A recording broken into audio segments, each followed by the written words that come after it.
اللہ کی محبت کا سفر بہت حسین ہے۔ جو اس سفر کا مسافر بن جاتا ہے نا، پھر اللہ اسے بھی اندر باہر سے حسین کر دیتا ہے۔ جب فیصلہ آسمان سے آپ کے حق میں آئے تو پھر زمین والوں کی مخالفت نہیں چلتی۔ دل کو صاف کر کے جینا سیکھو، معافی مانگنے میں پہل کرو، اللہ دنیا میں ہی تمہارے لیے جنت کی ہوائیں چلائے گا۔ یہ بات مت بھولو کہ دنیا میں سے تمہارا حصہ صرف کفن ہے، باقی مال سب یہیں رہ جانے والا ہے۔ اپنی زندگی کے کسی دن پر کبھی بھی افسوس نہ کریں۔ اچھے دن خوشیاں دیتے ہیں، برے دن تجربہ دیتے ہیں، بدترین دن سبق دیتے ہیں اور بہترین دن یادیں دیتے ہیں۔ اس بھاگتی ہوئی زندگی میں کم از کم اتنا ٹھہراؤ ضرور پیدا کرنے کی کوشش کریں کہ آپ نماز سکون سے پڑھ سکیں۔ ہر عبادت کی قضا ہے، لیکن کسی کا دل توڑنے کی قضا نہیں۔ کچھ ذہن اتنے مطمئن ہوتے ہیں کہ انہیں اپنی جہالت بھی علم لگتی ہے۔ جس کے دل میں سچا ایمان ہو، اس کے عمل، اس کی گفتگو، اس کا اخلاق سب پھولوں کی طرح دوسروں کو فائدہ پہنچاتے رہتے ہیں۔ نیکی ہمیشہ لوٹ کر آنے والی روشنی ہے۔ جو بھلائی تم بانٹتے ہو وہ خاموش دعا بن کر تمہارے ساتھ چلتی ہے۔ کچھ لوگ آپ سے بس اتنی ہی محبت کرتے ہیں جتنا وہ آپ کو استعمال کر سکتے ہیں۔ پھر جہاں ان کا مفاد ختم ہو جاتا ہے، وہاں ان کی محبت اور وفاداری بھی ختم ہو جاتی ہے۔ حضرت علی رضی اللہ تعالیٰ عنہ نے فرمایا، روٹنا عورت کی خوبصورتی ہے اور منانا مرد کا پیار۔ لوگ بدل جائیں، حالات بدل جائیں، مگر اپنے اصول نہ بدلیں۔ قدرت کا قانون ہے، دنیا میں تم کسی کو بے چین کرو گے تو تم خود بھی چین کی زندگی نہیں گزار سکتے۔ حضرت علی رضی اللہ تعالیٰ عنہ۔ اقبال لکھتے ہیں کہ ٹھکانہ قبر ہے کچھ تو عبادت کر اقبال، روایت ہے کہ خالی ہاتھ کسی کے گھر جایا نہیں کرتے۔ انسان کی شخصیت صرف چہرے کی خوبصورتی سے نہیں بلکہ گفتار اور لہجے سے ناپی جاتی ہے۔ اگر الفاظ دل آزار ہوں تو چہرے کی خوبصورتی کا اثر ختم ہو جاتا ہے۔ ہم 100% اچھے نہیں ہیں، لیکن ہماری نیتیں سب کے ساتھ مخلص ہیں۔ یہی کافی ہے کہ ہم اپنے اندر ایک اچھا جزیہ رکھیں اور ہمارے دو چہرے نہ ہوں۔ سنو، جب دنیا والے تمہارا دل دکھائیں تو یہ بولو، وَأُفَوِّضُ أَمْرِي إِلَى اللَّهِ، میں اپنا معاملہ اللہ کے سپرد کرتا ہوں۔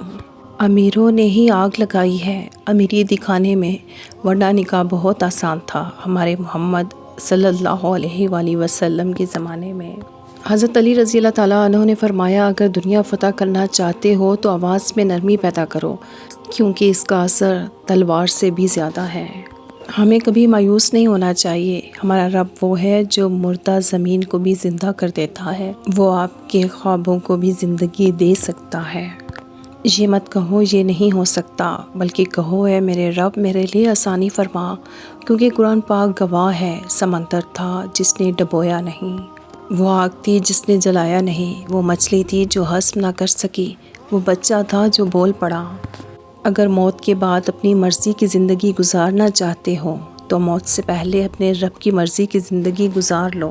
قرآن کہتا ہے دنیا کی زندگی محض دھوکے کی چمک دمک ہے۔ حضرت علی رضی اللہ تعالیٰ عنہ نے فرمایا، کبھی کسی کو دکھ مت دو، کیونکہ معافی مانگ لینے پر بھی دل میں درد باقی رہتا ہے، جس طرح دیوار میں سے کیل نکالنے پر سوراخ باقی رہتا ہے۔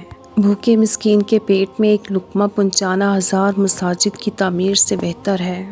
ہر چیز کو، ہر فیصلے کو جب آپ جائے نماز پر بیٹھتے ہیں تو باری دل کو خالی کر کے اٹھا کریں۔ ہر چیز اللہ کو سونپ کر اٹھا کریں، کیونکہ ہر کام اس کی رضا سے ہوتا ہے۔ تو پھر مستقبل کی فکر کیسے؟ اس کے فیصلوں پر سر جھکا کر اطمینان سے چلتے رہیں، وہ سب ٹھیک کر دے گا انشاءاللہ۔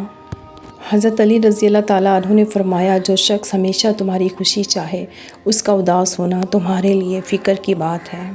پیسہ آ جانا یا مشہور ہو جانا کامیابی نہیں ہوتی، 5 وقت کی نماز پڑھنا اور اپنے رب کے قریب ہو جانا کامیابی ہے۔ اصل کردار کی پہچان تب ہوتی ہے جب رشتے ٹوٹنے کے بعد بھی زبان خاموش رہے۔ انسان دوڑتا بہت ہے، مگر سکون دوڑنے سے نہیں ٹھہرنے سے ملتا ہے۔ جب معاملات الٹ جائیں تو دل کو اللہ کے سپرد کر دو، وہ بہتر جانتا ہے کہ کب دینا ہے، کیا دینا ہے اور کتنا دینا ہے، اور اسی میں ہماری بھلائی ہے۔ لوگوں کے قصور معاف کر دیا کرو، یہاں ہر کوئی امتحان میں ہے اور امتحان میں غلطیاں ہوتی ہیں۔ عبادتیں تثبیت سے مشروط نہیں، نیتوں کی پابند ہوتی ہیں۔ نیتوں میں کھوٹ ہو تو برسوں کی ریاضت بیکار ہو جاتی ہے۔ کچھ لوگ مکمل نہیں ہوتے، بس اللہ سے جڑے ہوتے ہیں، اسی لیے وہ ٹوٹ کر بھی مطمئن لگتے ہیں، کیونکہ ان کا سہارا مخلوق نہیں خالق ہوتا ہے۔ جن کے دل میں دعا ہو وہ شکایت کم اور شکر زیادہ کرتے ہیں۔ ایسے لوگ خاموشی سے صبر کا لباس پہنے ہوتے ہیں اور مسکراہٹ میں بہت کچھ چھپا لیتے ہیں۔ اصل خوبصورتی چہرے پر نہیں دل کے سکون میں ہوتی ہے، اور وہ سکون صرف اللہ کے قریب ہونے سے ملتا ہے۔ ڈپریشن کوئی قدرتی بیماری نہیں ہے، یہ آپ کی زندگی میں گھٹیا لوگوں کا دیا ہوا تحفہ ہے۔ انسان، یا رب مجھ کو جو چاہیے وہ نہیں ملتا، رب جو مل رہا ہے تیرے لیے بہتر ہے، تم نہیں جانتے مگر میں خبر رکھتا ہوں۔ خوشیوں کو بڑھا چڑھا کر بیان مت کریں، جس طرح غموں پہ خاموشی اختیار کرنے کی تاکید کی جاتی ہے، خوشیوں پر بھی ایسے ہی رازداری اختیار کرنی چاہیے۔